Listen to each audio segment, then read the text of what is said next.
You're about to hear a story based on actual events.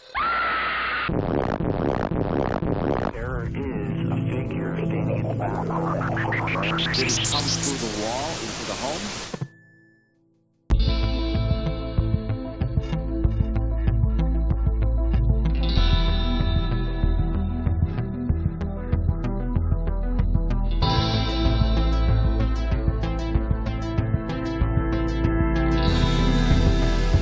Yep. Hello. Hi, everybody. How you doing? Me, Yeah, obviously. obviously. I'm doing very well. That's good. Doing very well. Very prepared. Yeah. I did plenty of study before we. Hey, before look, we got you're a here. busy guy. You've got a full-time job. You've got other shit on. Yeah. All right. Thanks for coming to bat for me. I'm not sure if that's sarcasm. No, I appreciate it. Okay. Yeah. Yeah, I you're wasn't going welcome. to stand up for myself, so I'm glad that you did. You've got so much on. I've got nothing on. I should have done your research for you. Yeah, you're on holidays. I sure am. Very jealous. We're doing sweet FA. Feeling relaxed? I'm feeling relaxed, but I also don't know what to do with myself because the weather's been shit. So I was planning on becoming a tanned goddess in my holidays. That's an option for you. I forgot about that. Yeah. Not so much for you. You're quite swarthy in the summer. Mm. Are you allowed to say that? Swarthy? Yeah. I don't think I've ever heard that word. Okay. If it's offensive, We'll cut it out. I stand by it. Yeah. So I was hoping to get that on the go, but No such luck. no such luck because it's been raining every day. That's not bad, though. It gives you an excuse No. to stay inside and binge watch TV shows. Yeah, absolutely. And now that we are doing this, I feel like I can say that some of it's research. How much of it?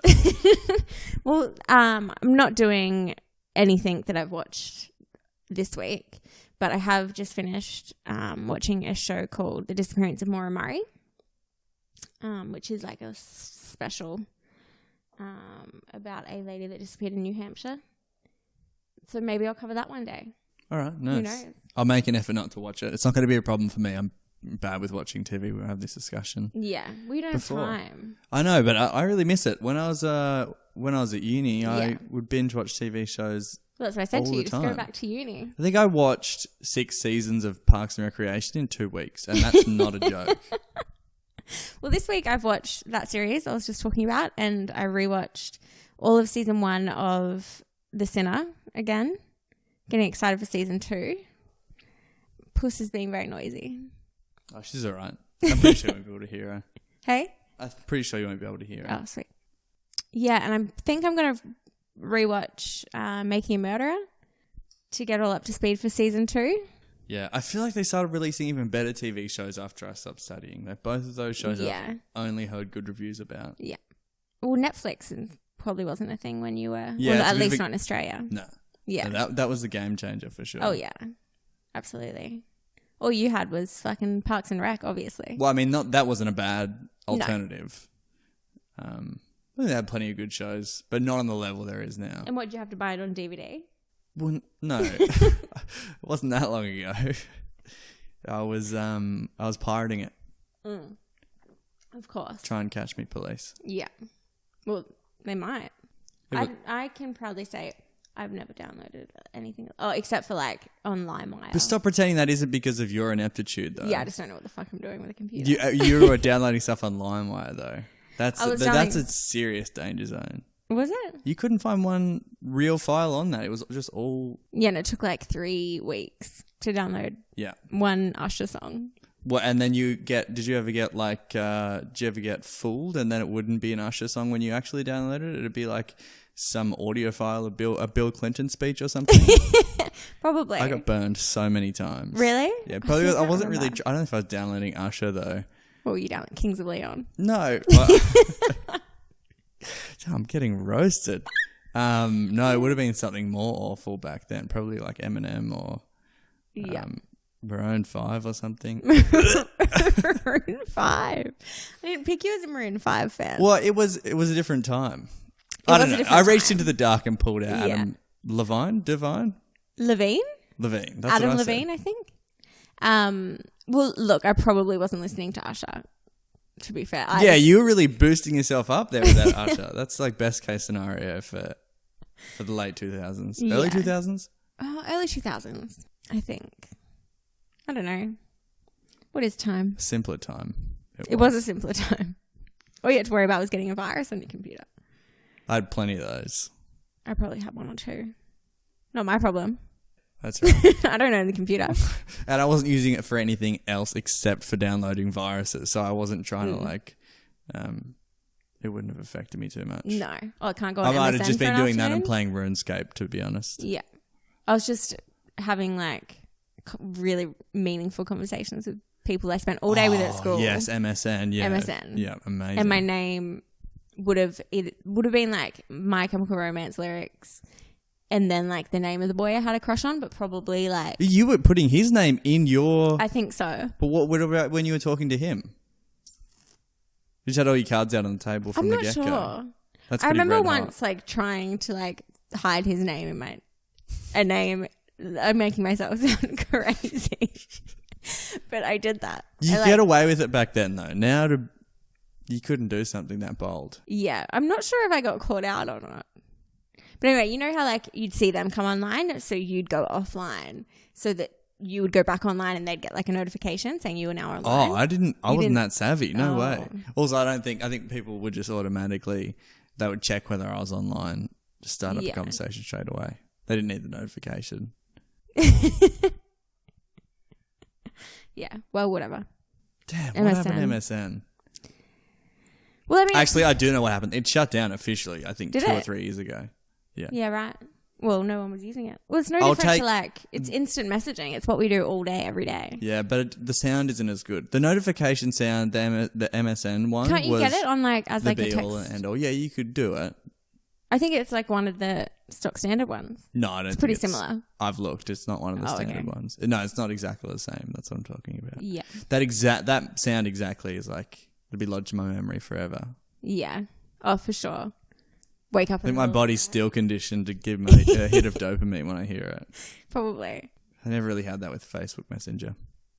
Well, it doesn't make a noise, does it? My phone's been on silent since Okay, 2012. can we talk about who doesn't have their phone on silent? I I hate heard people. somebody's ringtone the other day and I nearly screamed. I didn't know what it mutual was. friend Fallon You- doesn't have her phone on silent. It drives me crazy, especially like if she'll get like a text after a text after a text.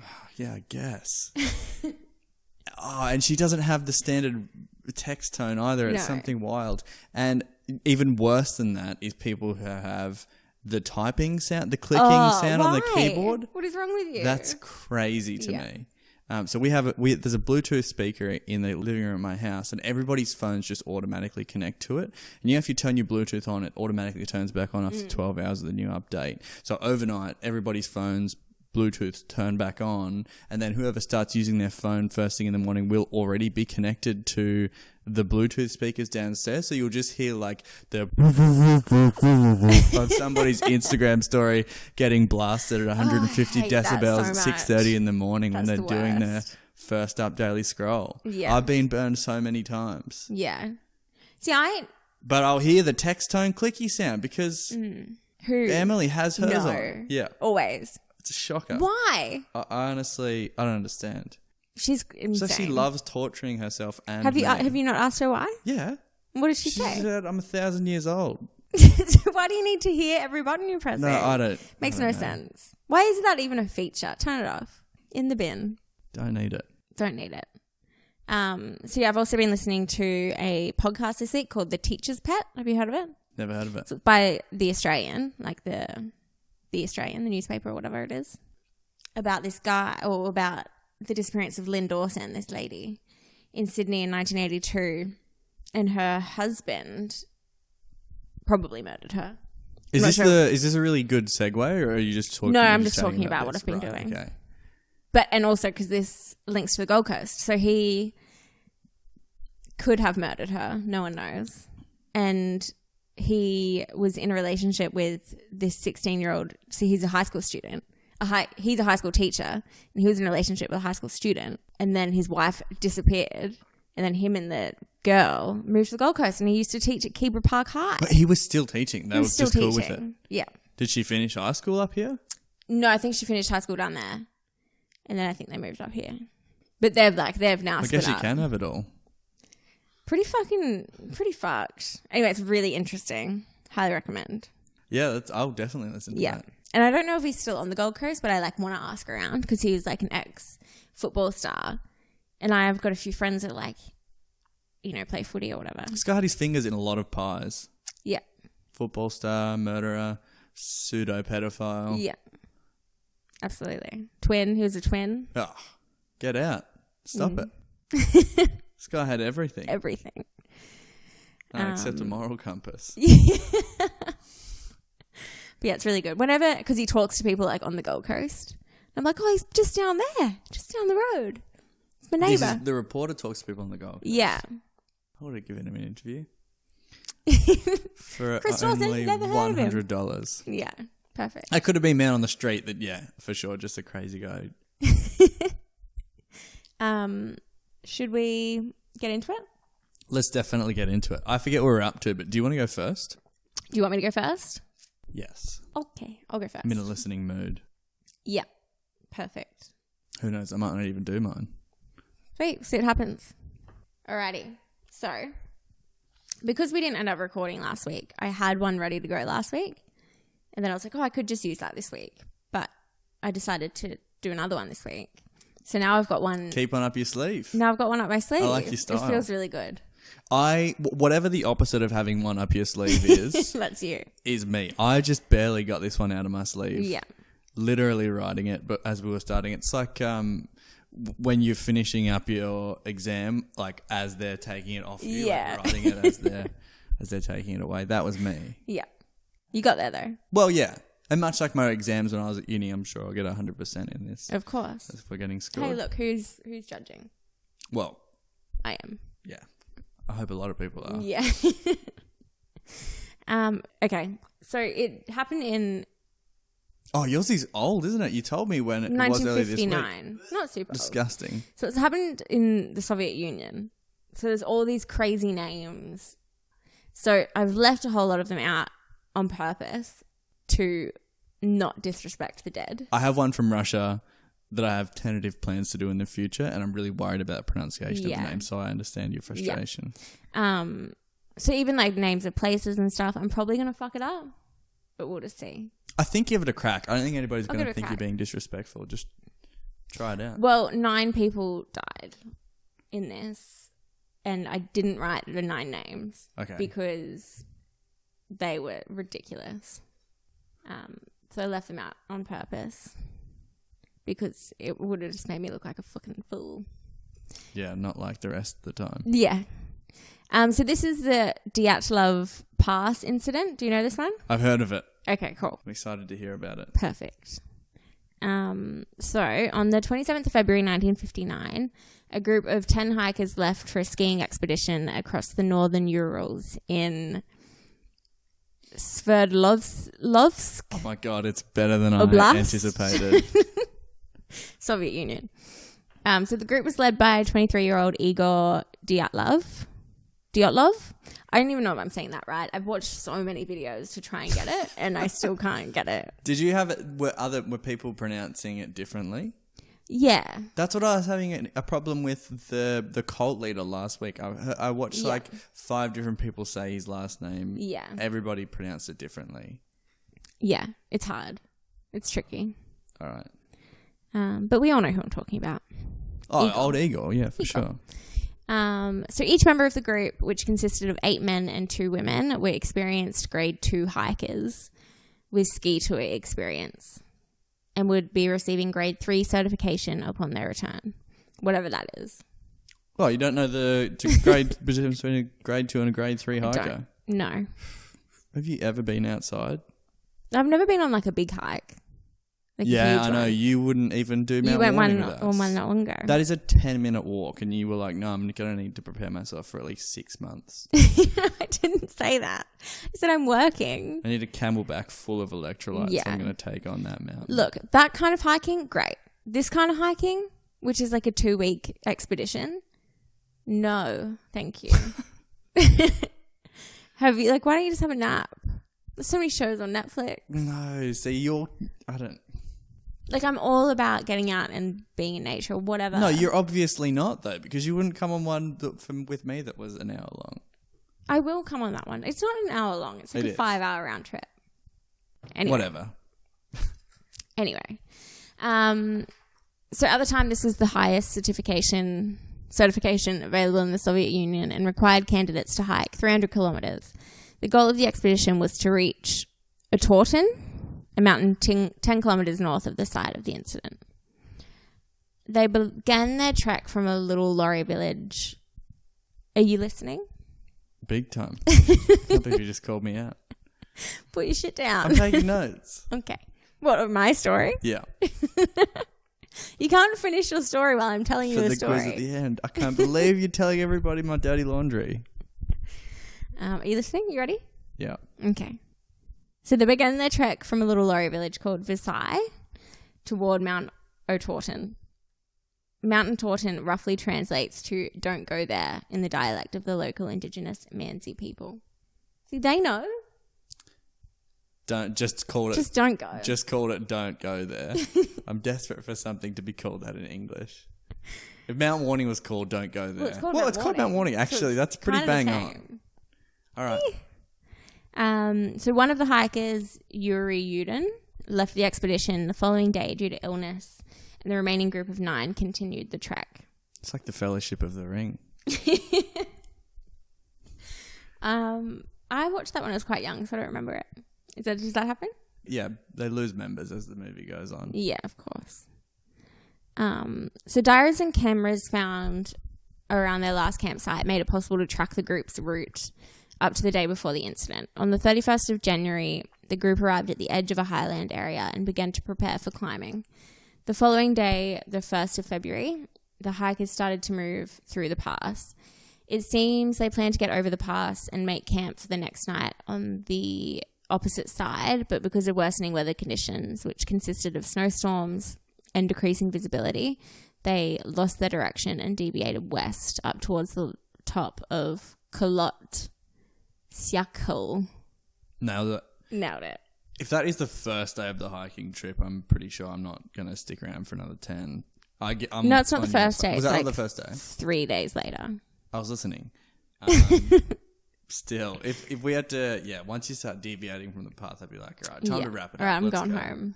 And it's like the snowstorms and shit. Cold. Brr. When they realized their mistake, the group decided to stop and set up camp there on the slope of the mountain, rather than moving 1.5 kilometers downhill to a forested area, which would have offered some shelter from the elements. Wait, did they just set up in the middle of the... In the middle of the storm. In the middle of nowhere? On the slope of a mountain. Not knowing where they were. I'm pretty sure even you would know not to do that. Yeah, absolutely. So before leaving, Dyatlov had agreed he would send a telegram to their sports club as soon as the group returned to Visay. It was expected that this would happen no later than the 12th of February, but Igor told Yuri, the guy that left, that he expected to be longer. When the 12th passed and no messages had been received, there was no immediate reaction, as delays of a few days were common with such expeditions. It was not until the relatives of the travellers demanded a rescue operation on the 20th of February that the head of the institute sent the first rescue groups, which consisted of volunteer students and teachers. Later, the army and military became involved, with planes and helicopters being ordered to join the rescue operation. On the 26th of February, so 6 days after they had started searching for them, they found the group's abandoned and badly damaged tent on the mountain, which I'm not going to try and pronounce again. A real shame for all of us.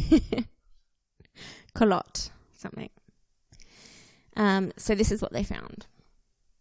So the hiker's tent had been cut open from the inside, signalling that the campers had abruptly attempted to escape from the tent. Most of their belongings, including cash, was still found inside the tent, putting doubt to any speculation that they had been robbed, which is a bit ridiculous. Why do they even have cash with them? 1. 2, of course it's not a fucking robbery. Yeah, I don't think they're getting robbed by a brown bear on the side of the mountain. Yeah. I don't know who no else one's lives in hiking Russia. for 4 days to rob someone. That'd be, you'd have to be really desperate. It must be elaborate heist of all time. Yeah. You'd only stand to make a few rubles. Rubles? Is that what they have in Russia? No, I don't know. I think it is. Rubles? 20 rubles, thanks. That's way cuter than dollars. Yeah, but not like quite as cute as Vietnamese dong. Why do you know all this currency? It's two different currencies. Yeah. Well, they had the hilarious ones. That's why I know them. So footprints in the snow revealed that several of the campers had escaped the tent either in socks, wearing a single shoe, or barefoot. Hold up. You went over that way too fast. Did you say socks and single shoes?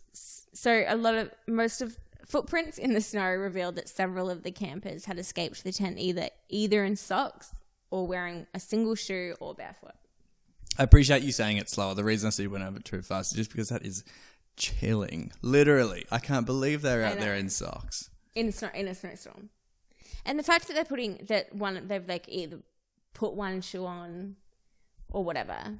Walking around in socks in Gold Coast winter when it's about 45 degrees is still pretty chilly. Yeah. I'm not running up a mountain in socks. Yeah.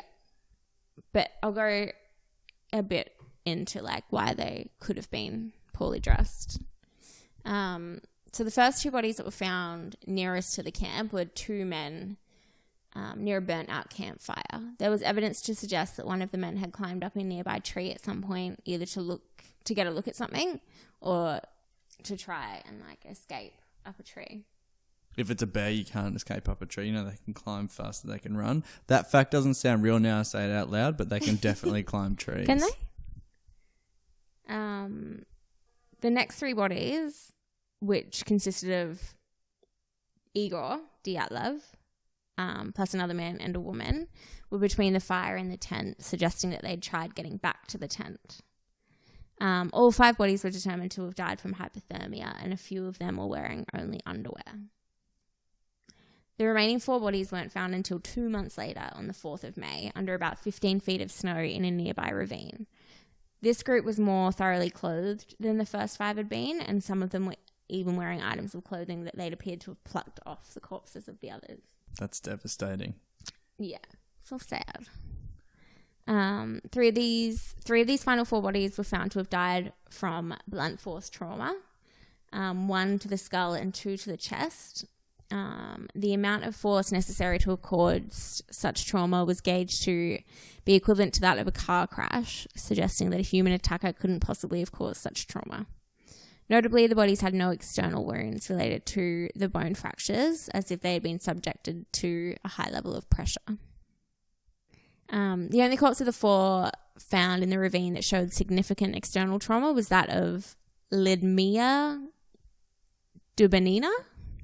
Classic Russian name. She was missing her tongue, her eyes, part of her lips, as well as facial tissue and a fragment of skull bone. That'll do it, for sure. When I first started looking into this, I was like, fuck, what happened? Who stole her eyes? But now it's kind of come to me that it was probably an animal. Like, they were probably dead in the snow or whatever, and animals come along, ravished the bodies. Ravished? I thought that was when you, like, made out with somebody really passionately. Maybe they did that first and then was like, I like those eyes. I like those eyes. Yeah, so that, like, at first I was like, this is shocking. What happened? You know how, like, serial killers will cut off breasts and stuff? Like, I thought it was something so much more sinister than probably just an animal, but now it's kind of clear to me that it was probably just an animal. Yeah. Still pretty crazy though. They've all got car crash accidents and they're under 15 feet of snow. Yeah. Well, yeah, an animal doesn't explain the blunt force trauma. One of the former investigating officials said in a private interview that his dosimeter had shown high radiation levels in the past, but that the source of the radioactive contamination was never found. Oh, wait, where they irradiated the bodies? There was high radiation levels in the area, which I don't know why. Like, I looked into it. Like, I tried to find theories or any information about the radioactive radiation levels, but there wasn't really much on there. Just mystery radiation. Yeah, like I don't obviously know enough about it. But like what causes radiation? I feel like the baseline of radiation is going to be high in Russia anyway. It just seems like one of the things they would have. Yeah. It's like internet over there. You just get it with the gun by being a Russian. Yeah. That's pretty racist. Let's keep going. So mostly all I'm going to talk about now is the theories surrounding it. But this theory is probably quite likely. It doesn't explain the mystery, but it just explains why they were poorly clothed. So one theory that explains the most likely reason why most of the hikers were barely dressed is a condition called paradoxal undressing, which occurs when the body is succumbing to hypothermia. Signals are sent to the brain that makes you feel like your body is burning. So they would have, I guess, taken their clothes off because they thought their body was burning. You get that when you get super cold and you kind of feel hot after a certain point. So that only explains why they were barely dressed and not why they died. But I think that's quite plausible.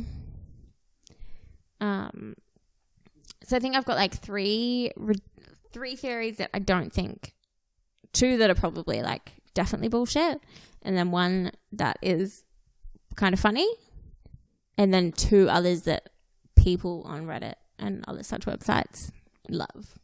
So the first theory I'll mention is that the team heard the rumblings of an oncoming avalanche and panicked, cut their way out of their tent and ran down the hill without putting on heavier clothing.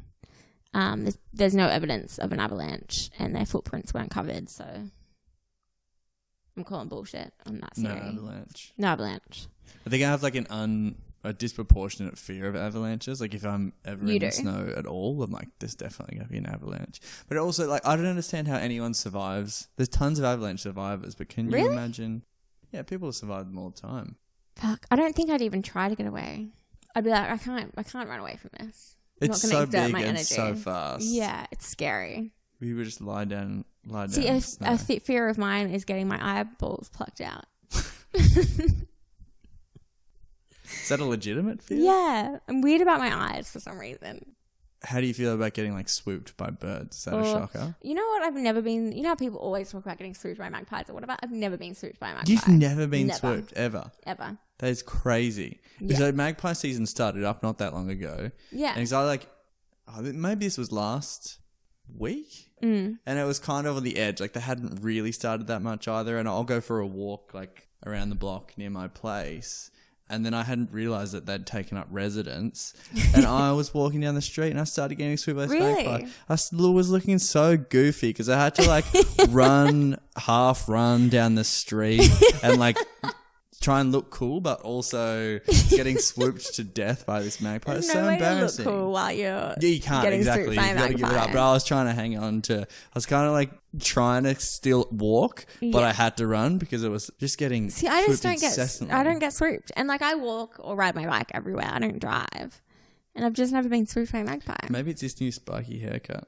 Well, I've only had it for a couple of months. And you go walking with you. I also don't get bitten by mosquitoes. No brag. I don't get bitten by mosquitoes either. I tell everybody that it's because I have low oxygen in my blood, but I've never bothered to look that up. I think one person said that to me once, and then I've taken it as fact ever since. Yeah, perfect. Run with it. Low oxygen in your blood. Yeah, apparently that's how they find you. They can smell the oxygen in your blood. It sounds less likely every time I talk more about it. Yeah. There's so many mosquitoes in my bedroom at the moment now that it's getting hotter. What are they doing in your bedroom? I don't know because I don't leave any of the doors open. I even bought like... You've got like a puddle of water constantly. Well, I've got like plants in there, so I'm not sure if the plants, like water them. But I even bought like citronella coils, and I lit a coil in my bedroom. The mosquitoes, not a good idea. So now there's still so many mosquitoes in my bedroom, and it smells like a campfire. Yeah, that's a shocker. You wish it smelled like campfire. Citronella is so much worse. Yeah, it's okay now, but for a few days it was pretty bad. So don't do that. I wasn't going to anyway, but thanks for the tip. What about like a citronella candle? Where are you supposed to put them? Just outside, as far away from a house as you possibly can. Yeah, I mean, but they're in my room. No, they shouldn't. I don't know how to solve the problem. So another once popular theory was that the hikers were attacked by indigenous Mansi people for trespassing on sacred ground. This theory has been discredited for a few reasons, but mainly that there was no footprints belonging to anyone besides the hikers in the area, and the blunt force trauma that killed 3 of the hikers required power beyond the capabilities of any human. So that's bullshit as well. Discredited. Decredited. Myth busted by Izzy. Myth busted. This one's funny. In 2014, the Discovery Channel aired a film called Russian Yeti, The Killer Lives. Oh my gosh, Russian Sasquatch. Yes. It attempted to explain that the hiking team suffered a fatal encounter with the abominable? Keep trying. Abominable That's it. snowman, due to the fact that one of the victims had a missing tongue, and also based on a blurry photo shortly before everyone died that shows a shadowy figure peeking out near a tree. It's commitment to the cause. If you're about to get killed by something and you've got a camera to like make an effort to snap a photo, I don't think that I would, but No. props to them if they were able to fire off a quick one before they got abominable snowman. There was cameras and stuff with them, but I think the photo was probably one of the other hikers. What does a camera look like in 1959? Well, I was thinking that as well. I'm not sure. Can't have been too good a quality. You're not going to be running a Polaroid or anything like that, surely. No. But yeah, so the shadowy figure was probably one of the other hikers, I think. And Bigfoot. Is that Bigfoot? Are they all the same thing? A Yeti, abominable snowman, Bigfoot. What do you call him? Sasquatch? Yeah, I don't know if they're all the same, but they're all very stupid. Have you seen that? I think it's like a show on YouTube, and they're Sasquatches. The Big Les. I know what I'm doing. Oh yeah, no, I have seen that. The animated one. Yeah, I think that guy's from the Gold Coast. I think he is as well. Like from Tweed or something. Yeah, that checks out. Pretty funny. Yeah, it's not bad. It's not bad. There's I like quite enjoy it. 1,000 episodes of it, Wow. and I have friends who can quote every episode. Really? Like, it's got such a cult following. Yeah, it's got such a cult following. I get it for sure. It's hilarious. Yeah. It's just so ridiculous and stupid, and I love it. I don't watch it nearly enough. But hey, I've got nothing but time. Yeah, you probably get through it in the next 2 days. Yeah. Let me know how you go. So I think the Bigfoot theory is also bullshit. Big call. We'll see how it plays out. Who knows? So this next theory seems to be popular among Redditors and web sleuths. A wind phenomenon. Fuck, what is wrong with me tonight? Phenomenon. Yeah, it's just tonight. Known as Kármán Vortex Street, caused by fierce winds blowing over shaped geological structures, can cause very low vibration sound frequencies called infrasound. I already like this one. Yeah. So this infrasound is known to cause fear and irrational dread in humans. Whoa, are you serious? Yeah. So it can't usually be heard by humans, but it can usually be felt in various parts of the body. And I read somewhere that it can also cause your eyeballs to shake, which causes like optical illusions. So according to this theory, the infrasound blast caused by strong winds disoriented the campers to the point where they cut themselves and ran out of their tents in a panic and then froze to death. Yes. Well, not yes. I'm pumped for them. It still doesn't explain the blunt force trauma. Yeah, I don't know. I can forget that for now. Did you say at the bottom of a ravine? They probably just fell into a ravine. But have you heard of the hum before? No. It's a phenomenon and people all across the world Is it like this? report they can hear it, but like there's no way for them to prove that they can, but it's just like this. It's a frequency that shouldn't be able to be heard by humans, but maybe I'll do it on an episode, actually. Some people can hear it. Yeah, and then it has a sort of the same thing. Like people say that it can drive them Well, it's drive them probably crazy. the same sort of thing as this. Kármán Vortex Street. The hum is a much cooler noise. It sounds pretty ominous, for sure. I think, like I read somewhere that some people can hear it, but usually humans can't hear it. But yeah, I think this is quite plausible for sure. I love it, that's for sure. But again, doesn't explain why the other hikers died. I can overlook it. So this is another popular theory, and it's kind of backed up by evidence. Another group of hikers that were in the vicinity of the Dyatlov 9 reported seeing odd orange spheres in the sky on the night of the incident. You know where this is going. Russian police officer Lev Ivanov, who led the investigation in 1959, finally revealed in 1990 that members of the investigative team had also seen strange flying spheres around the time of the deaths.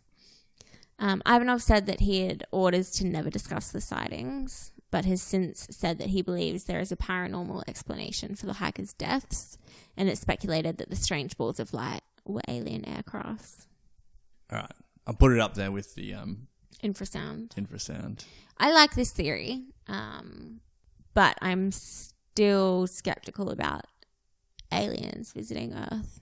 Yeah, definitely. I'm more on the I'm erring on the side of it being the hum. Yeah. If you believe in aliens, this is your theory. This is a great theory for you. It works. Yeah, I'm not much of an alien guy, but I mean, No. I can appreciate it. There was also like this police officer, Lev, said that there was like burn marks in trees nearby and like a few other things, but they weren't that like that normal shape, that weird alien shape they usually are. It's got a name. So this other theory, it's kind of plausible if you like conspiracy theories. Which It makes sense if you squint. Did I squint? No, it's just like you have to ignore the facts that don't Right. line Okay. up with the theory. Yeah, gotcha. So according to another theory, 3 of the male group members were KGB agents, which was the main security agency for the Soviet Union at the time. As the theory goes, the men were on a mission to deliver radioactive materials to CIA agents at a secret rendezvous in the Ural Mountains when something went wrong in the negotiation process and the CIA killed all 9 hikers. Soviet journalist Anatoly Gushin also looked into the incident and wrote a book entitled The Price of State Secrets in 9 Lives.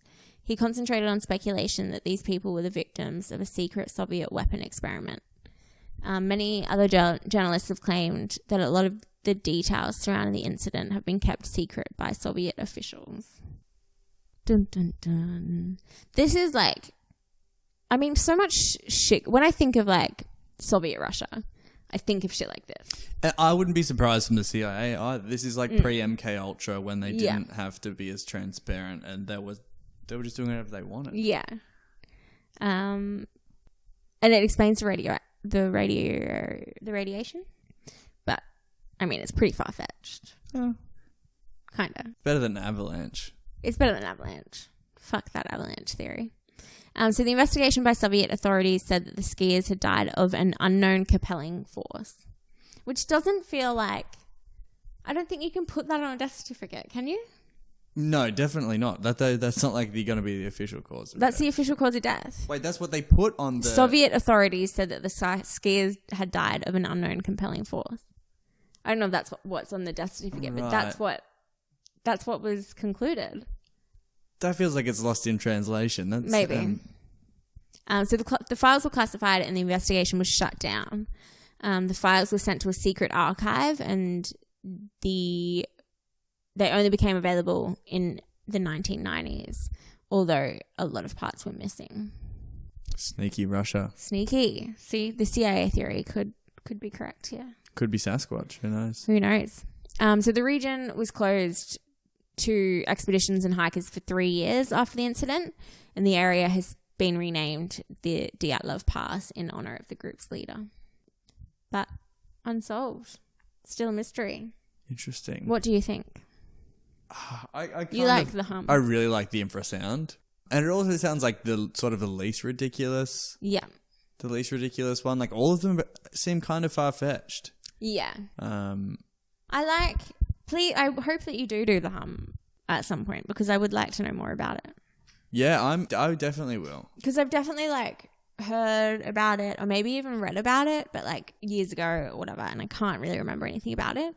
But I know that there's a lot of information. It's pretty dense. It's kind of hard to explain. I mean, I'd have to do a lot of research before I felt like I was comfortable trying to explain it. But and it's like it's there's enough. Something kind of ominous and scary about it. Like I'm afraid to go to bed. It's one of those ones that errs on the edge of supernatural, but it still has enough grounding in reality, and then there's been enough reportings. People have all described it the same way without, and there's no way they could confer, but they all explain it in very similar ways that it's like you can't. I'll save it for the episode. Yeah, I'm getting too excited. But that's why I put in that thing about like it makes your eyeballs shake and that causes optical illusions, because that checks out. Like to me, that sounds very realistic. Yeah.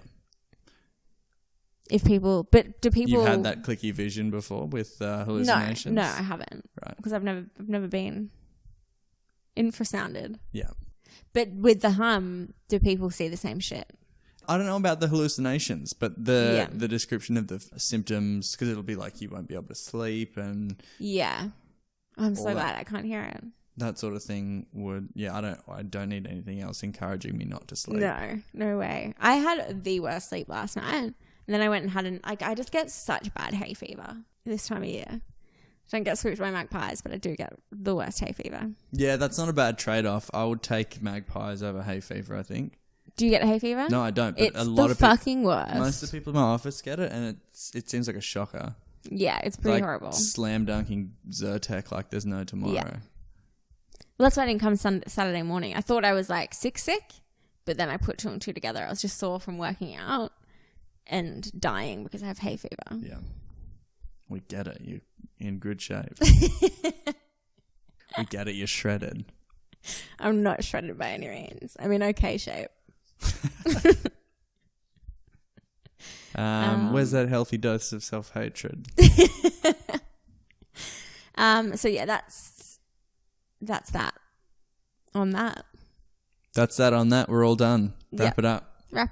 I probably will talk about mine though. I've decided. You've decided? Yeah. Go to a quick break.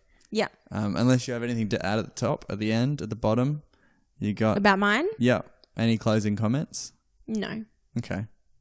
I'm gonna go on. I would like to hear more about the infrasound thing. I was gonna say I'm probably gonna look up the hum tonight. So I think that's great. Well, maybe you should discuss it next time. Don't tell me what to do. I'm not telling you what to do. I'm merely making a suggestion. All right, let's take a break. Let's do it.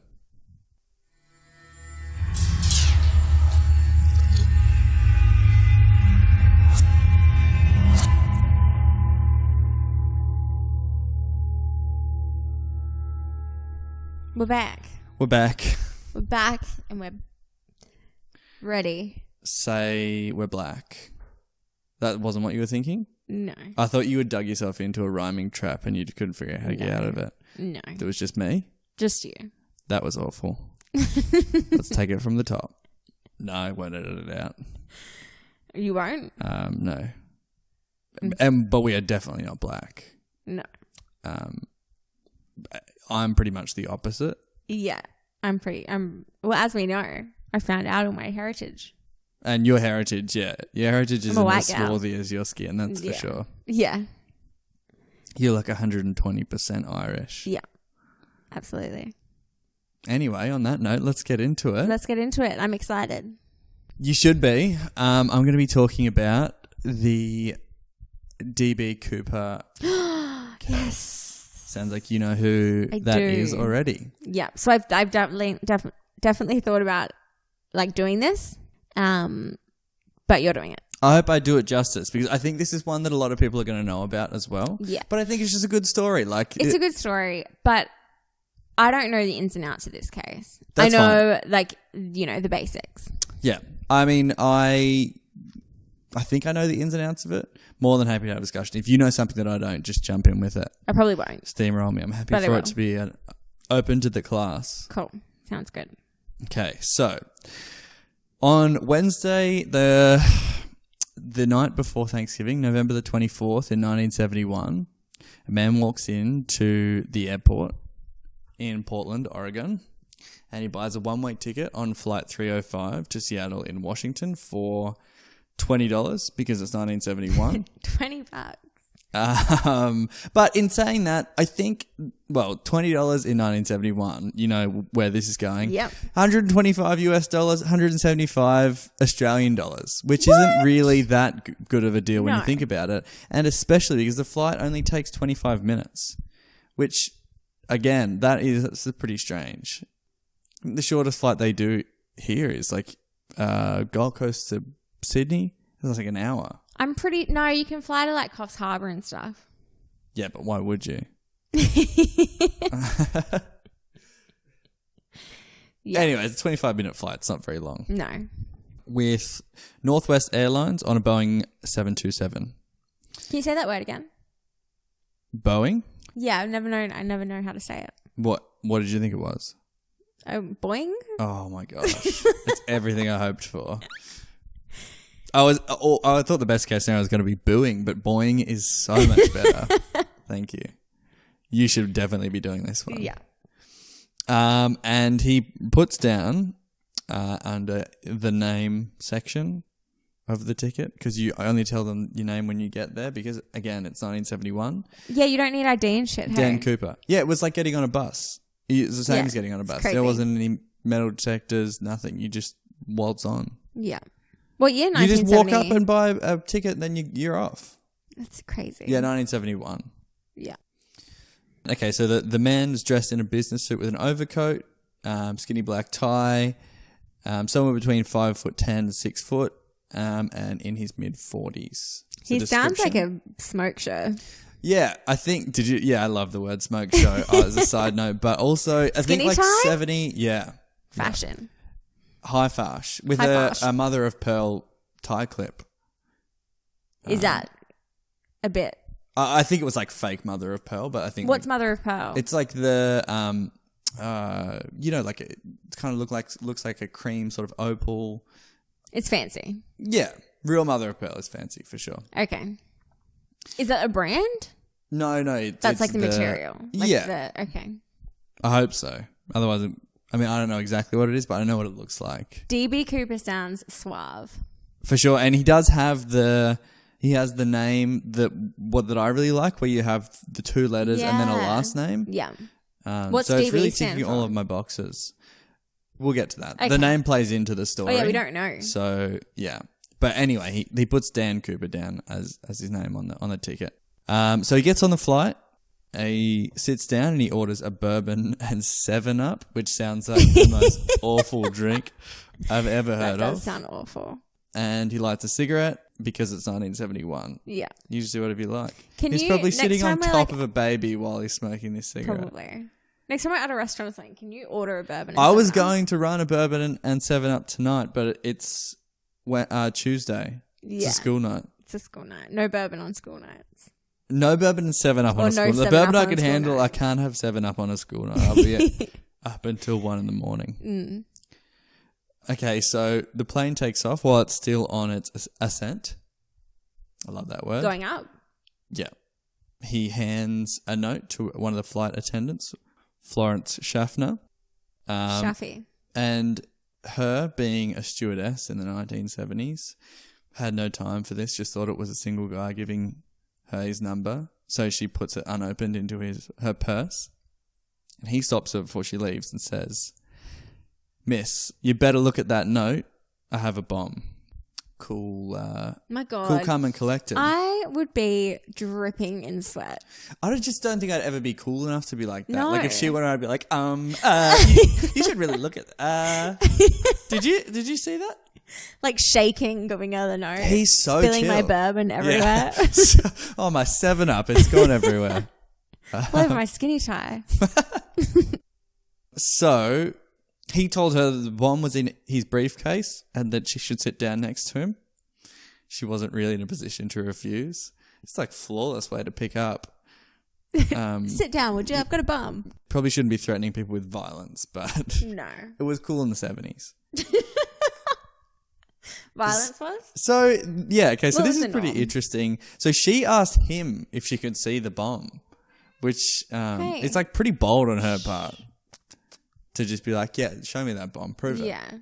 So he did. He opens the briefcase and she sees 8 sticks of what looked like dynamite and wires, alarm All around the clocks, place. various bomb-related items. Yeah. You know what bombs look like. I've seen the cartoon. Yes. And then anyway, so he shows her the inside of his briefcase and gives her a list of demands to take to the pilot, to take to the cockpit. So it's very specific. I'll read it out. $200,000 in cash, $1.2 million in today's money, Sorry, $1.8 million. $2,000 or 200,000? 200. Did I say 2,000? I think so. Prove it. I'm like, oh, that's not much. $200,000 cash, 1.2 million in today's money, Love 1.8 million in Australian dollars Love today's money.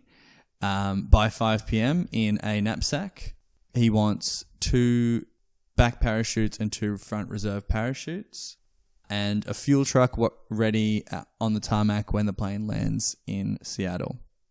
So hang on, he wants the money by 5 p.m. Yes. What time are they in the air? I think the flight left at 3. Because it's only a 20-minute flight, isn't it? Yeah, but he's giving them a bit of time. He knows that they're not going to be able to get all that. Oh, so in 20 he's like minutes. holding everyone on the plane hostage. For Well, like yeah, those 2 exactly. hours or So whatever. he says, and then this is one of it. He says after that, "No funny stuff, or I'll do the job."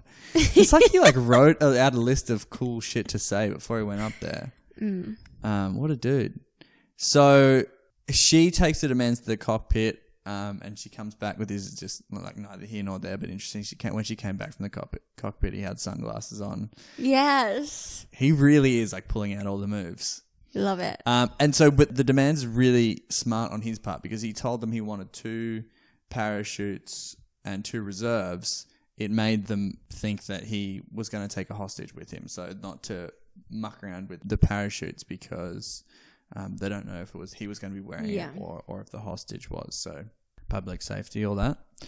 The pilot, William Scott is his name. He contacted the Seattle Tacoma Airport traffic control, who then called the Seattle police and the FBI.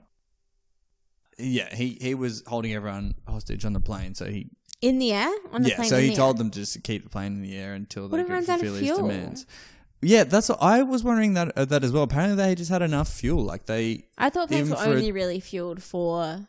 I guess there's no reason not to have enough fuel in it because they'll just go somewhere else afterwards. Yeah. But I mean, certain planes could only hold a certain amount of fuel. Well, that's it. But he must have known because he has a pretty specific knowledge about Yeah. this type of plane, which you'll see later on. But he seems to have like a lot of inside information. Knew what he was about doing. yeah, for sure. He wasn't coming on with no information. The head of the airline approved, I guess. He said that he would pay the ransom money, which I didn't know this, but the FBI pretty much just go with whatever is best for the victim, which in this case was the airline because they were the ones that were being hijacked. They were the ones that were being skyjacked, which I love portmanteaus, so I really like that's what they're called. Yeah. So because after he had said that they'll pay the money, FBI was just like, great, we'll do it your way. Like they're not the ones that are coming up with a plan. They just do whatever you want. Yeah, right. I didn't know that. So in this kind of situation, the airplane has to come up with the money. Yeah, but they weren't too bothered about it because their insurance company was just going to pay out whatever damages they had. And hijackings was so common back in the 90s. Were they? Yeah. I read that there was like they called it the golden age for hijackings because they were just happening all the time. But generally it was people with some sort of like political agenda or they were trying to escape the country. So often they would hijack a plane that was flying and then tell them to fly to Cuba or a country nearby so they could leave the country. Yeah. It wasn't often like this where they'd come up with a list of demands like ransom money. Yeah. Regardless, they said they would pay the money, so they started the search for the parachutes and the money and got the emergency services to the airport. Because it was the night before Thanksgiving, there wasn't any places open, like any skydiving places that they could get a regular parachute from. So they tried to offer him a military parachute, which he declined. Because it would have been like quite easy to They're not quite find? sure why, but there's a few differences between the military parachutes and the regular chutes. This is early days of skydiving, but they had just started bringing out the stunt parachutes that you could steer, kind of. Yeah. Whereas I think military parachutes were pretty basic. They would just like pretty much get between the plane and the ground. Yeah. I read somewhere as well that you can't choose when they open up. Like they just open up based on barometric pressure. So if you jump out of a plane at that altitude, they'll just deploy straight away. Yeah. So he probably wanted to have a bit more control over where he was going. Yeah. Although he didn't really, like, you'll see later, he didn't really seem to know the ins and outs of the parachutes that well. Yeah. So a flight attendant who he initially stopped, Florence Schaffner, described him as being very calm. He's polite and well-spoken, and he was speaking to her about like really specific landforms in the area. So when they were flying over to Tacoma, he pointed out that was it and was discussing an Air Force base that was in the area. These are all sort of things that led them to believe that he was a local. A local, yeah. Yeah, so very chill guy, very calm. He's just on top of it. Cool. I've got like the drawing of him in my head.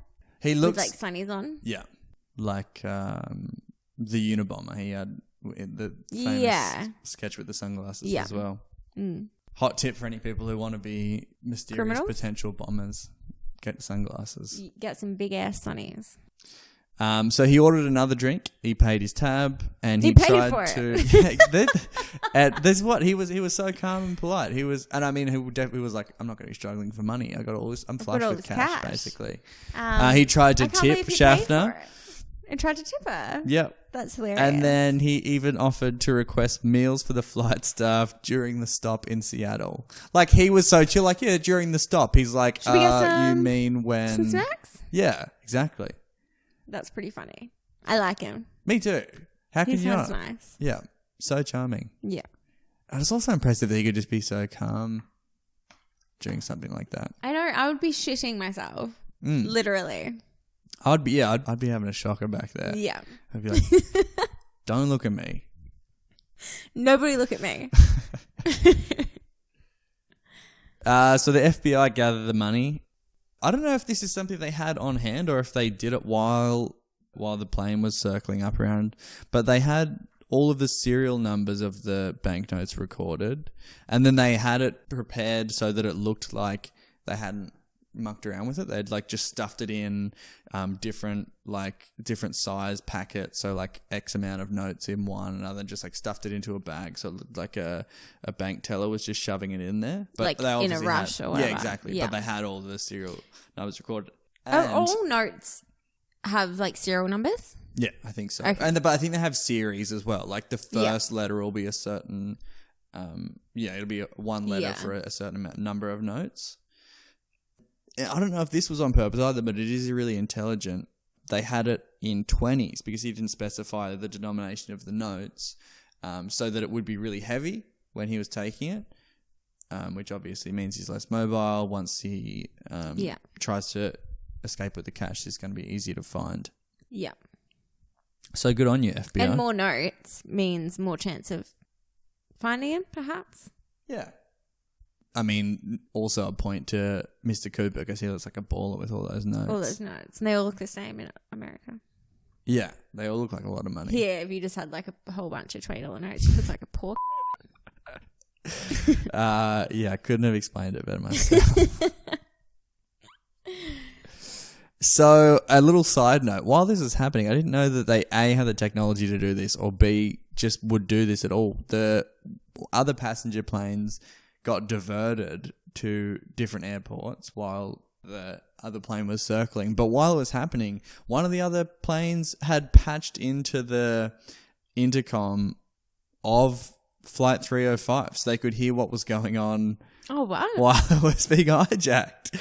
So they didn't tell anyone on the plane that they were being held hostage. They just told them that it was mechanical problems and they needed to fly around, which would not put me at ease, by the way. No. If they were like, oh, we're having mechanical problems, we're going to stay in the air for 4 times longer than we should. Yeah. It'd be like, I'm dude, dying. land I'm this gonna bitch. die. Yeah. But yeah, they just patched in the other guys. They were like, listen to these idiots getting skyjacked. By the way, what a cool portmanteau is skyjacking. What is Everyone that would've word gone, you're yes. saying? Skyjack. Portmanteaus? Hijacking in the sky.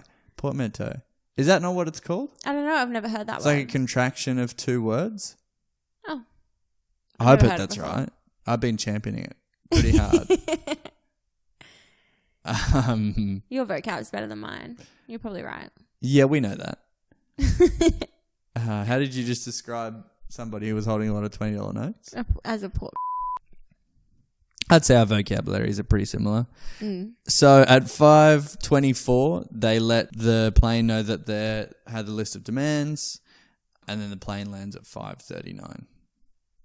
So the plane taxis to a far corner of the tarmac, and he tells everybody to shut the window shades because he thinks that the FBI were just going to snipe him through the windows, which they were going to. They just had, they had a ton of snipers. Yeah, this is when... this is like J. Edgar Hoover was the head of the FBI at the time, and they were doing like some really questionable stuff. And this guy obviously knew better. So he's one step ahead of the game. So the plan is to fly in, pick up the money, go back into the sky? Yeah. Yeah. So yes, that's it. He said once he had all of his list of items, he would let all the passengers go off the plane while they were refueling so that they could fly away again. Yeah. And so he still got everyone as a hostage while he's on the ground and waiting for the money to come out. A Northwest employee in plain clothes delivered the money and the chutes to the aeroplane. And after he counted the money, he let the passengers go. Obviously, at this point, everyone knew that they were being held hostage. Why couldn't they just shoot him? Tense on the plane. Who was going to shoot him?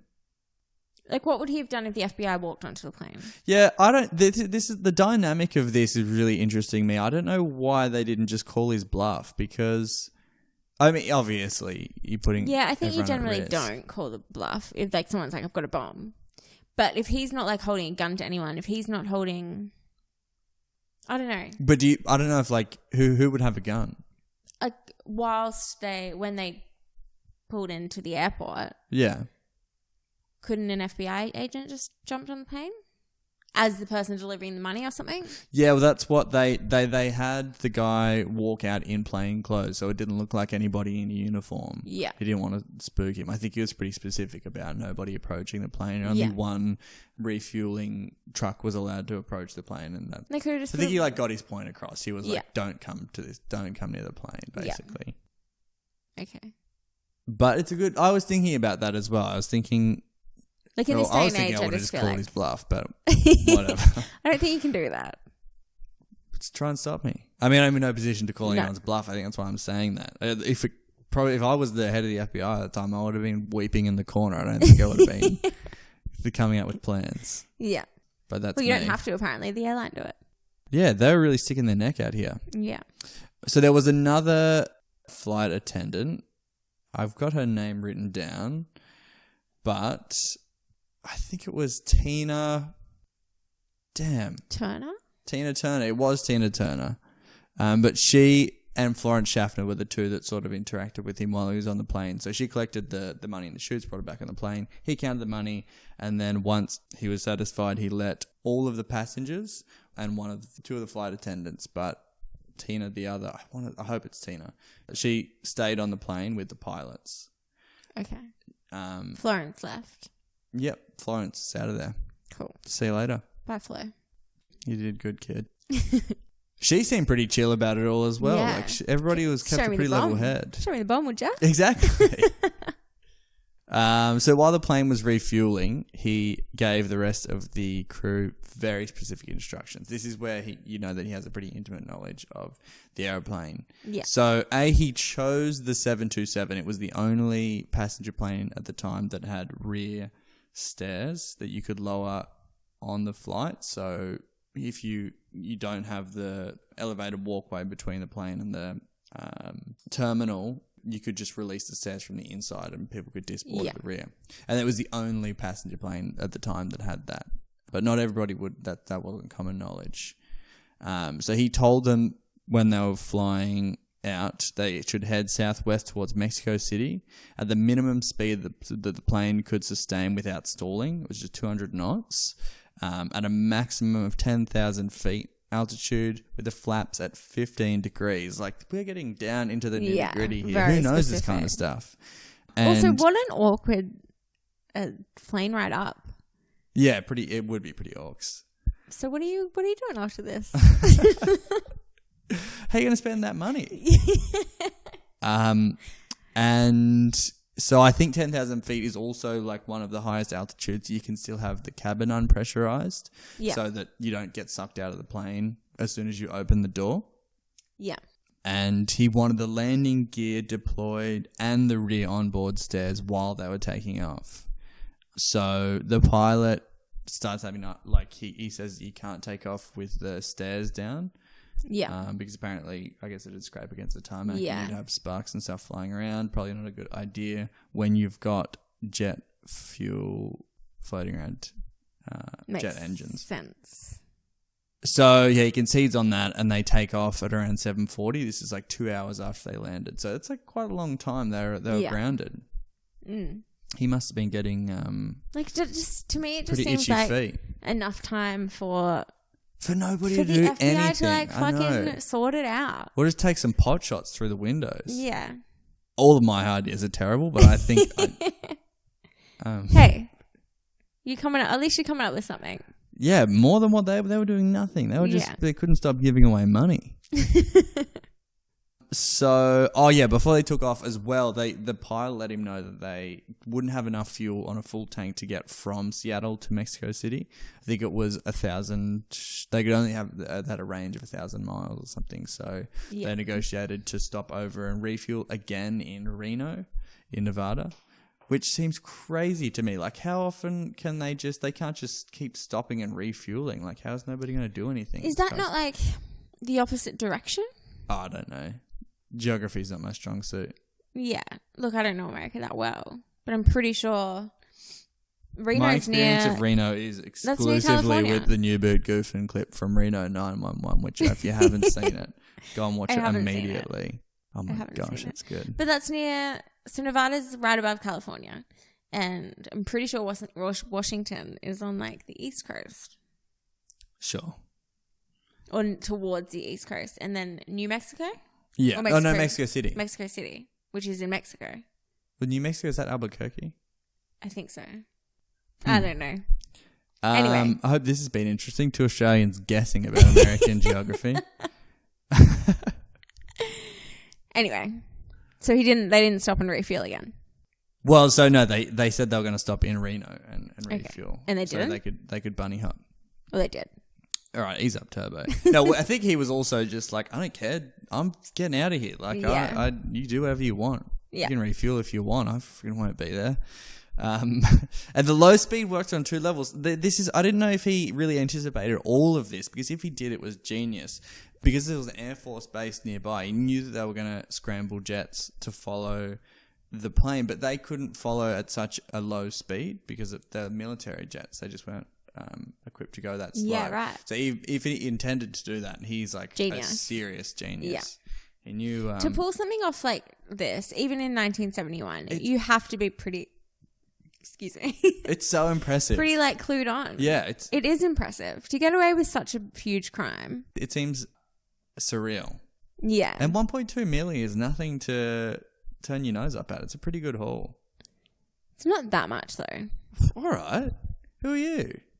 Look. You think you're the bloody queen I'm of not going to England. say no to 1.2 mil at all. But if I'm hijacking, if I'm doing something like that, I'm What's doing your price? 10 million. 10 mil. But think about it. You wouldn't have to... Houses were a lot cheaper back then as well. Probably get it. Yeah, but it wasn't 1.2 mil. It was $200,000. Yeah, but it's the equivalent. Yeah. I think that the price of houses has gone up a lot. More than the price of inflation. Anyway, that's a discussion for another time. Getting overly that's for political.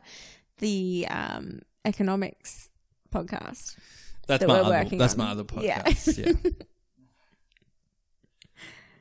Yeah. So they take off at 7:40. He tells the rest of the crew to join the pilots in the cockpit. And Tina Mucklow. I did write her name down. Yeah, what's her last name? Mucklow. Cool. Bit of a gross last name, but I'll allow it. She seems like a badass, so I'm willing to get on board with the Mucklow. Cool. And it also kind of sounds like a mukbang or a mukbang. Have you seen those where people just sit on camera and eat too much food? Like eat heaps of fried food? Yeah, me either. Sounds like a good time though. That's my secret. Well, not necessarily. Is that your secret fetish? Not a fetish, but I have like a weird... I've gone down this weird rabbit hole of watching people like competitive eating and also people that are just like do crazy eating challenges on the internet. Yeah. So they'll just like sit down and eat an inhuman amount of food. I don't know, like I'm already too far down the rabbit hole and I just watch them all the time. It's like people who get really into pimple popping videos. I get really into Yeah, I pimple do popping for sure. videos. And it just makes me really hungry. And then I'll like eat food while I'm watching. Oh, this is really, I've never told anyone this before. I do it a worrying amount. This is a bit of a cry for help. Me. Yeah, nobody will know. Do you think you have a bit of like an eating kink? No. It's not. Okay. It's not sexual. It's just an you just interest. enjoy it. It's like people who, it's like the pimple popping videos. Yeah. Like I don't think that's a fetish for people. I just think they're interested. Just it's like satisfying. Yeah. Let's move on.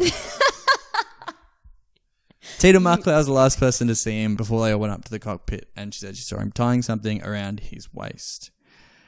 8 p.m. A warning light comes on in the cockpit, which let the pilots know that the rear stairs had been lowered, and they apparently offered him assistance over the intercom, which is like a pretty cheeky on their part. You'd be like, "Oh, you doing all right back there, buddy?" Then he was like, "No, I don't need help."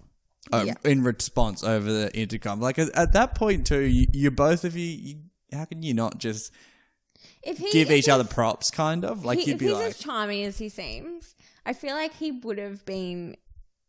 They would have built some kind of a rapport. that was the impression that I got, that Tina and Florence both kind of loved this dude. Like he must have been kind of charming. Where you're just like, oh, you robbing us and holding everyone hostage. Well, to have the confidence to pull off something like this, you have to. Like maybe he's a fucking sociopath or something. Yeah, he's probably, and like a con man or something at least. So he'd have to be pretty charming. And the fact that he like put his sunnies on is like a little bit arrogant. I love him for that. Yeah. So 8:13 p.m. the pilots felt a jolt on the plane and had to correct their course, which they assumed was him leaving the plane. Why weren't they watching him leave? Because he forced them to go into the cockpit and shut the door. Oh, he forced them in. Okay. Yeah. The pilot then flew the rest of the trip with no other interruptions, and they landed at 10:15 p.m. Obviously, FBI and police around the plane searched it. In Reno? Yeah, he wasn't on board, and there was no money. He did leave behind a few items. A few little clues, a few little blues clues for everybody. Yeah. He left behind his tie, which ended up being a clip-on. Not as impressive. I know. And he was wearing a tie clip. Yeah, it's pretty devastating. No, that's so devastating. But it's also not bad as well if you think that he knew he was going to be whipping it off in a hurry. Like he's like, oh, I got the clip-on. Don't want to be uncomfy. Yeah. I'm locked and loaded with the clip-on. Oh, there's You something just clip and rip, so jump out of the unsexy plane. about a clip-on tie. I don't think I've ever seen one in real life. Like, I've read about them, but who actually wears a Or like clip-on the fake tie? ones that you put around your head. Like it's got like a stretchy... Oh, put it on, yeah, like, that's sits under worse than your- a clip-on for sure. Yeah. Pretty terrible. It's not I've seen hard. those though. But you learn how to tie your shoes put so it- early, but there yeah. were tons of people I went to school with who didn't do their tie the whole Did you have to wear a tie to school? time. Yeah, this story does not make me look cool. I had to wear a tie, and they never did their tie up the whole What, they just year got 11 away and with 12. it? They just loosened it enough to pull it over their head every day. I don't know how to do up a tie. Yeah, but how often have you No, had to I'm wear sure I one? could figure it out quite easily. It's so easy. Yeah. But just learn how to fucking do a tie. You're going to look way cooler than having a fucking clip-on thing. Yeah, it's like as complicated as shoelaces, maybe less, because you've only got one of them to do up. Anyway, get it together, people who wear clip-on ties. He left his on the plane with his tie clip. He left 2 of the 4 parachutes on board. So this is the part, he didn't seem to have as much knowledge about parachutes as he did as the Boeing 727, because 2 of the parachutes that they gave him were the 2 that he asked for, the stunt parachutes. One of them was a military parachute, and one of them was a dummy parachute they use for training. So the actual parachute never comes out when you pull the cord. They just use it for training. Oh. Isn't it pretty risky to leave him with that?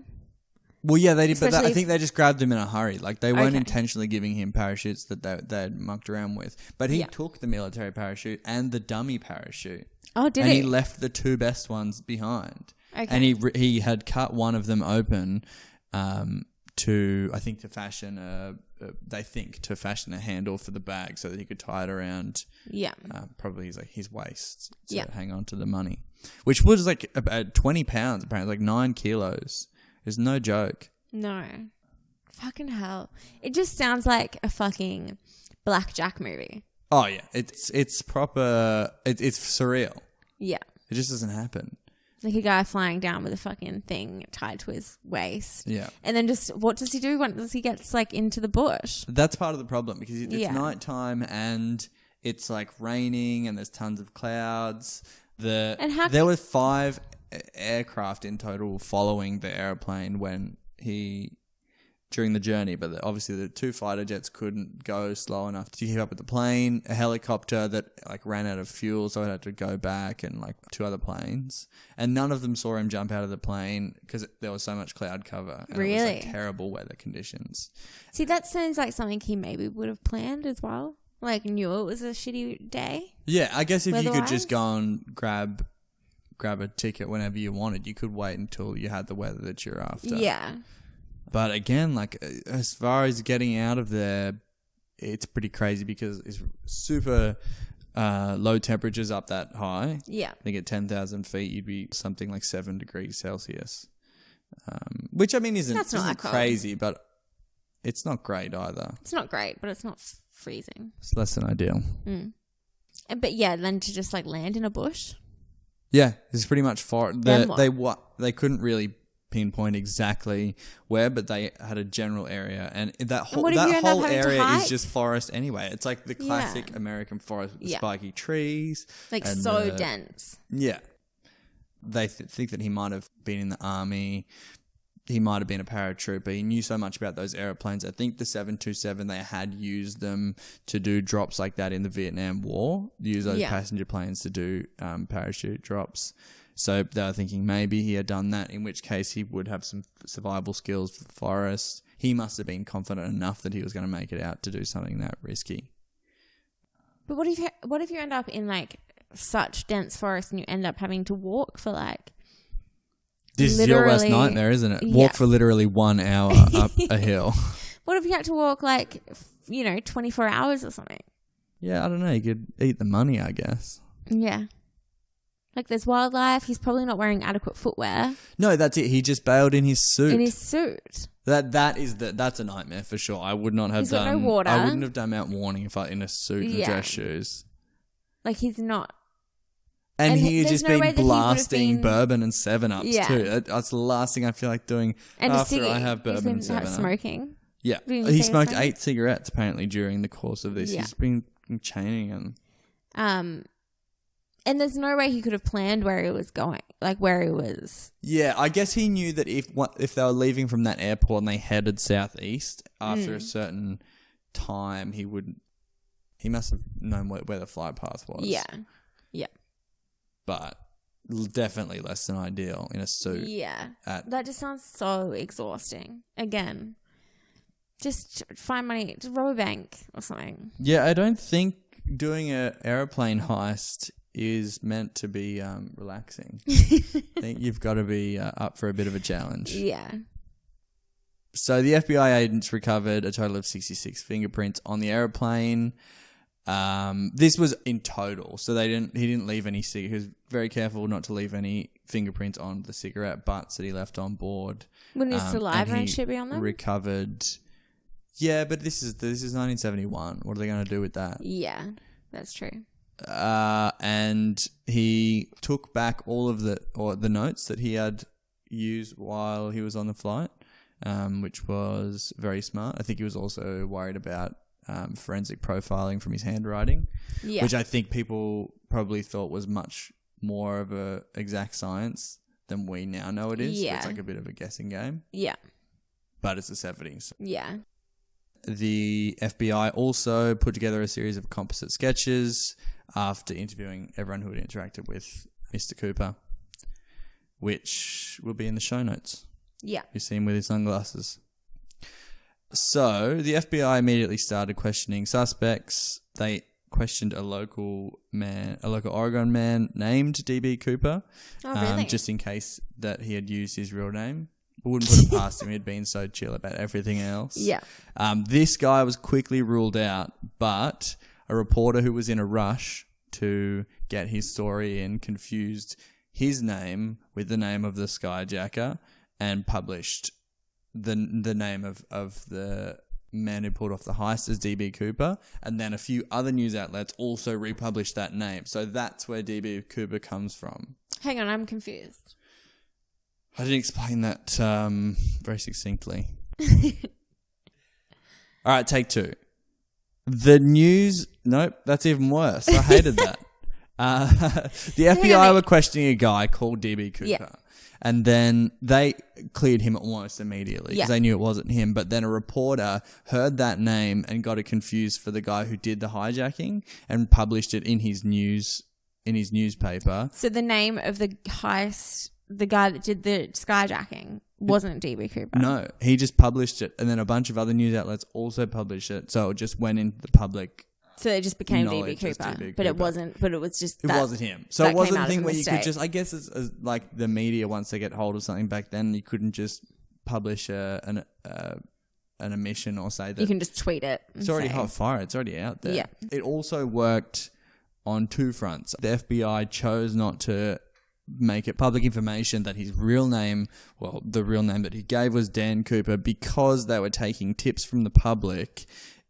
It meant that they could give more credence to people who were giving tips about a Dan Cooper than a DB Cooper, Yeah. because then they would know that it was just people who it didn't line up with the actual Yeah. story. Yeah. Because they had chosen to make the case public, they were opening themselves up to be getting thousands of tips immediately from the public. Yeah, So it was of a really course. handy way of them just like automatically vetting. Knowing what's bullshit. Yeah. What's not. Yeah.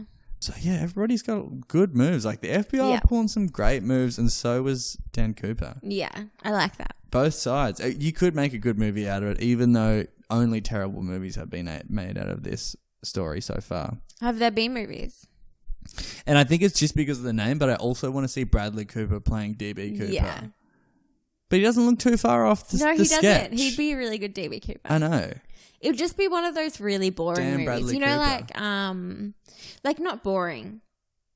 It would be good. You know, movies that happen all in one place, like The Telephone Box. What was that movie? Was it called The Telephone Box? Possibly. Did you not like that? No. Yeah, me either. I think I was pretty young when I went to see it. I can't remember it at all. But didn't it all happen in a phone box? What, yeah, but what about is it movie that Cillian Murphy's in? Red Eye? That pretty much all happens on a plane. It's I don't pretty think good. I've seen that. You should watch it. I do love him. So, yeah, that's where DB Cooper comes from. Yeah. So moving on to the search, they found it really difficult to nail down an area to search because there's a lot of variables with where they didn't know exactly where the plane was, the 8:13 jump time, because there was so much cloud cover they couldn't see where they were. And also because they don't know he pulled the ripcord. If he pulled it early on, he obviously had a lot more control and he could have gone a lot further. But if he spent a lot of time in free fall, then it would have been more directly on the flight path. Yeah. So the FBI Pretty sure you can just recreated... explore all those options. Yeah, but I think if you do... I think once you set an area, assuming that he had pulled the ripcord at 10,000 feet, or if it opened automatically because it was a military shoot, he would have gone really far from the flight path. Yeah. So it's like a huge area that you have to comb in. As you say, if it's dense forest, it's not going to be an easy feat. Yeah. But the FBI recreated the hijacking. So the pilot from the flight flew the same flight path, and they pushed a 200-pound sled out of the plane. It had the same effect, the same jolt that put the tail off its course, and the pilot had to recorrect. So they pretty much confirmed the 8:13 jump time, and also they were testing whether he could clear the exhaust of the plane, because a lot of people were speculating that he would have been burned up as soon as he jumped out because he was directly behind the engine. Yeah. But with a trajectory from the sled they pushed overboard, he could easily have made it. Yeah. So it was all really viable. So they did determine a landing zone. It was a few miles southeast of Ariel in Washington, near Lake Merwin. I don't know what that is, but it says that it was encompassing the terrain surrounding the Lewis River, which I thought was a nice little, little Easter egg in there. Yeah. In southeast Washington. The FBI and the police scoured the area on foot and conducted an aerial search. I saw somewhere that had like 1,000 people on foot combing the area. That seems like a lot. Yeah. I know they definitely had at least 200 people from the army come in and wow. and scour the area, but they never found any trace of DB Cooper or any of the equipment that he took with him, the parachute or the money or the bag, nothing when they were looking through the area. None of the money with the serial numbers ever showed up, except for in one case. So there were only two really confirmed pieces of physical evidence they found after the fact. The case pretty much went dead for 7 years, but in 1978, plastic placard, which I guess means just a sheet, of the instructions on how to lower the back stairs of a Boeing 727 was found by a group of hunters in a forest in the flight path. Oh, no way. So they didn't really give them any good information. It was just like a nice little souvenir. Yeah, for But I sure. think it reignited a lot of public interest in the case. I think that's Yeah. when the first movie was made after that. Okay. It was awful. Did you watch it? I watched portions of it. Did you? Couldn't get past. Yeah. But it's called The Pursuit of DB Cooper. So the movie starts where he jumps, with him jumping off the plane. Okay. So it starts. So it's like the hunt for him. But it starts All the at the interesting point where shit. it starts at the point where you don't know anything. Yeah. Like you've ruined a really good story. Yeah. Anyway, I hated it. In 1980, an 8-year-old named Brian Ingram discovered 3 packets of the ransom cash in a Columbia River while he was on a family camping trip that totaled $5,800. I didn't check what that was in today's money. That's my fault. I won't let it happen again. Thank you. It was still bundled in the rubber bands that it was given to Cooper in the same numbers of notes. So they identified it was like $90, $20 notes, Yeah. $100. They had obviously recorded what quantities the notes were in, and it was in the exact same number. Wow. So the FBI took the money, and 6 years later, 1986, he was given a portion of the money back. I think it was like The little boy. over $3,000. The little boy was given. Yeah, this is Oh, I 6 years like later. that. So it would have been 14, but still, that's like such a good amount of money to get gifted as a 14-year-old. Oh, You'd yeah. be so pumped. I'm sure he didn't see any. Even It would've more to his college fund impressive. or whatever. Well, even more impressive than this, in 2007, little Brian Ingram, not so little anymore, sold 7 of the notes for $37,000 on eBay. That's insane. $37K. I mean, that's really impressive on his part, but also somebody else is just throwing money in the toilet to pay Yeah. $37,000 for that. For money. Can you imagine if it was DB Cooper? Just like because he sounds like a bit of Robin Hood. He never spent the money. Yeah. Yeah. How do you get rid of money? He must have known that it was red hot. I guess if he survived as well, Yeah. you would know that there's I'm a sure huge implication attached to the money. You seem to be clued on enough about everything else. Yeah. Since then, there hasn't been any more Clues or anything. progressions in the case. As of July 8th, 2016, the FBI suspended the active investigation, and all of the evidence and the investigation information is available for the public. There's a ton of online web sleuths, as you would say, Yeah. and obviously pretty significant Reddit community that are into this. They think they've found some other evidence in the last few years. I think 2017 they are trying to claim that they found one of the straps from the parachute and one of the other fibers from the tie or something, because they didn't have the original one to compare it to. There's no way to confirm it, but they seem pretty sure that they have this physical evidence. Little side note, the web sleuths, obviously we know they're crazy good, but one of the FBI investigators there's a website set up that I think it wasn't originally intended for.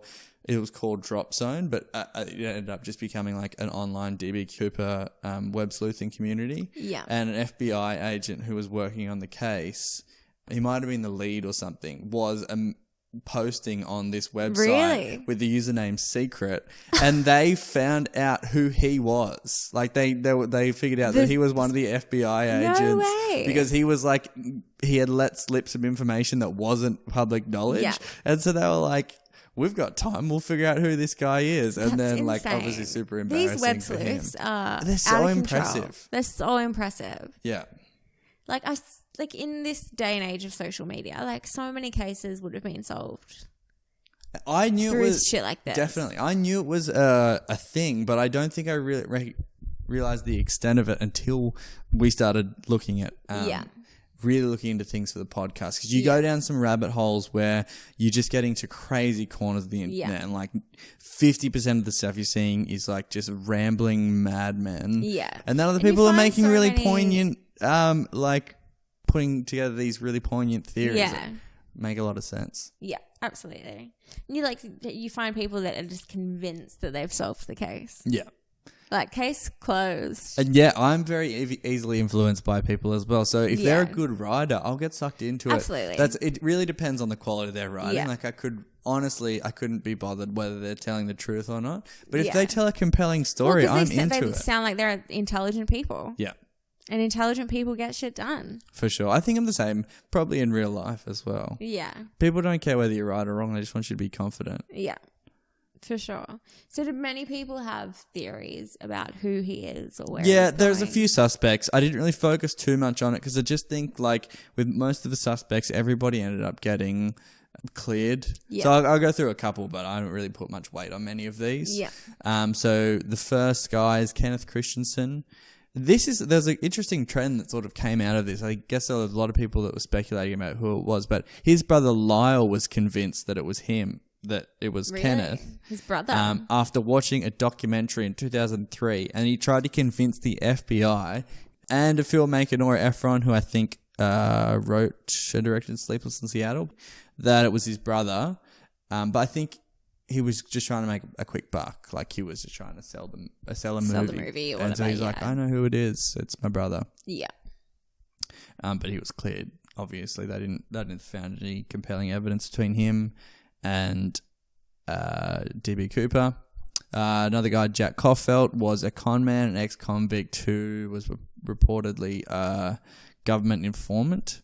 In 1972, he began claiming that he was DB Cooper, but he was interviewed by the FBI and they dismissed him pretty quickly because he was saying stuff that contradicted information that wasn't public knowledge. So I bet there's so many people that have been like, I'm DB Cooper. Well, I over think, the well, years. because back then I think there was a potential to make money off it as well. Like they Yeah. could just sell the story sell their life rights to make a movie. So it was like encouraging people to that's why the suspects thing, I don't really give it much weight because everyone thinks a lot of people were just con men.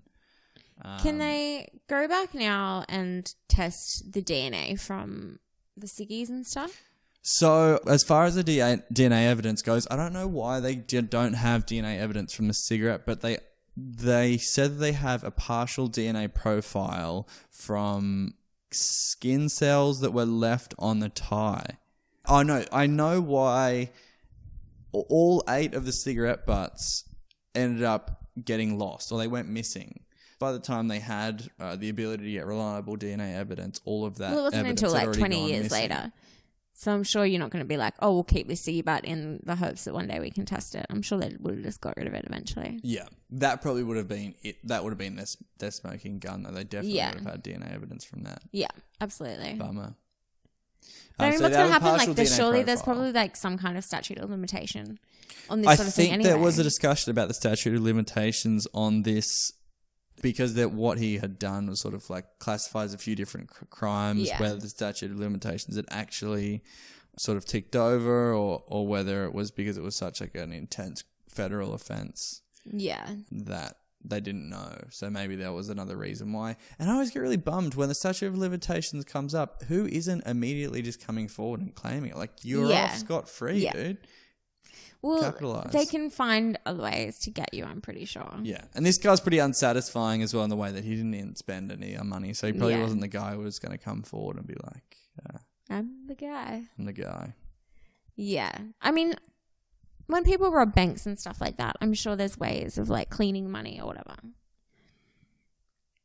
Like, there's got to be a way to get rid of this money. Yeah. You buy a car wash or something. A car wash? Yeah. Do you watch Breaking Bad? No. Have you not seen Breaking Bad? No. Stop the podcast. We're not starting again until you have watched Breaking Bad. All right. So, Lynn Doyle Cooper, I'm going to wrap this up. Lynn Doyle Cooper was a war veteran. This is, another family member suspected by his niece, Maria Cooper, in 2011 when she overheard a conversation with him and maybe her dad talking about some heist that they had pulled off, but it sounded really suspect. She said that she overheard them talking really specifically. She's like, I can't believe we did it. I can't believe we robbed the plane. But like, nobody actually says that. No. You'd be, especially somebody 30 years later. As cool as DB Cooper. Yeah. He's not going to be getting caught saying some shit like that in a hallway by his snot-nosed niece. Yeah. I don't think so. Yeah. Not my DB Cooper. William Gossett, Marine Corps, Army and Air Force veteran, was experienced, or he was in the Korean and Vietnamese War. He had advanced jump training and wilderness survival. He was obsessed with the DB Cooper case, and he changed his name in 1988 to Wolfgang and became a Catholic priest. So this is all pretty red hot. This guy sounds insane. This guy, he's either just a crazy person or he actually is, and he's like, but you wouldn't wait 18 years to change your name. No. And What there's was no his name? evidence to William Gossett, but he changed it to Wolfgang. Why did he change his name? He's becoming a priest. I don't know if it was like a rite of passage or something. There wasn't any evidence to link him to the case, so they just dropped it. I think they cleared him. Yeah. This is one probably, I don't know if he's necessarily a suspect, but interesting character, Richard McCoy.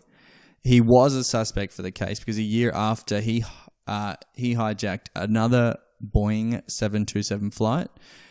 He was a former Green Beret, so Special Forces. It was a United Airlines flight. He bailed out over Utah, did pretty much the same thing, except he demanded $500,000. He bloody got away with it, but he was arrested 2 days later.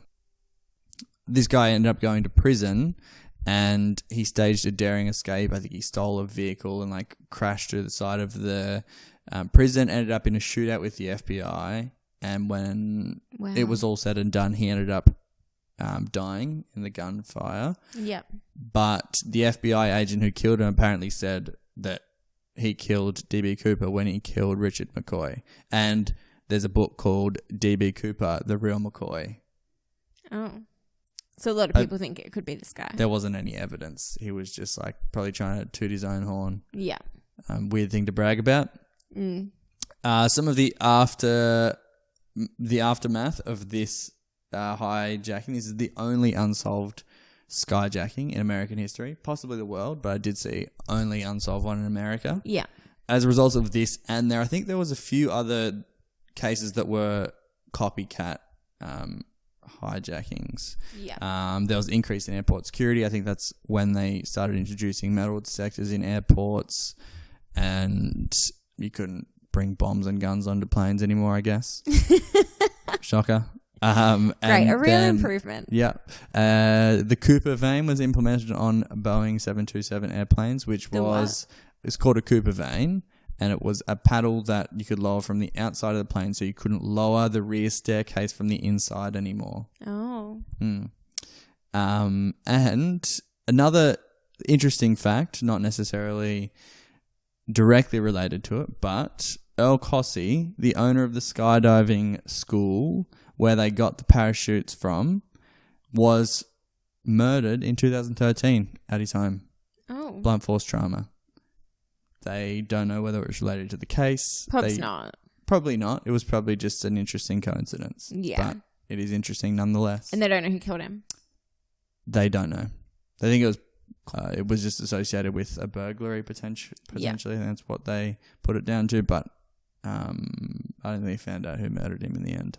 Yeah, right. There you go. There you go. I think we had better wrap this up. Yeah. Cool. You can write us at chainsofmystery@gmail.com, or you can slide into our DMs on our Instagram definitely slide into our DMs because that's where the show notes are. Yeah. Izzy does such a good job of writing the bio.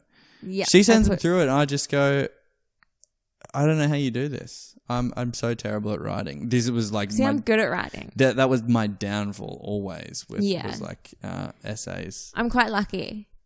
I think that I'm pretty good at writing because it makes uni a lot easier. Makes this easier. You do all the technical stuff. I just have to write a little bio. See, the technical stuff that's easy for me. See, I always feel bad because I'm like, oh, have you done this? Have you got this done? And then I'm like, oh, he's so busy. No, it's all good. I got this.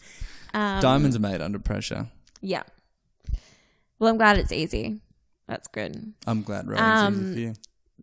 But if anyone's listening, write us a review. Give us a rating. Subscribe. Like, comment, subscribe. Like, comment, subscribe. Yeah. That's YouTube. Well, the podcast version of like, comment, subscribe, which would be review. This is the podcast version of Minecraft videos on YouTube. What's Minecraft videos? The game? I'm really showing my true colours here. I'm going to go and watch some competitive eating. Yeah, you are. You're such a nerd. But yeah, do all those things and get us on all the things. We'll see you next time. Couldn't have said it better myself. Thanks, Izzy. Bye. Bye.